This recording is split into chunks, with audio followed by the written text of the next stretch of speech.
What happens to unused NDIS funding? Unused NDIS funds will automatically go back to the NDIA, not rolling over to the next plan. There are lots of reasons why participants don't use all their NDIS funding. For a lot of participants, that funding will be needed in the next plan, but it needs to be explained to a planner why those funds will be needed in their next plan and why the funds were not used, which may or may get refunded for the same funding for the same unused supports. Participants may not be able to use as many services available due to spending considerable time in hospital. If participants do not foresee spending extended periods of time in hospital, they are likely to get funding for those services in their next plan.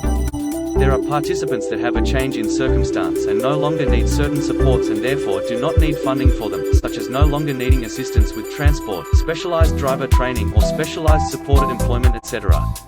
There are times when participants are unsure about what supports are available to them or how to use them, leaving them with unspent funds. At the plan review, unused funding will be noticed, and any confusion will be cleared up and will get the same level of funding for their next plan.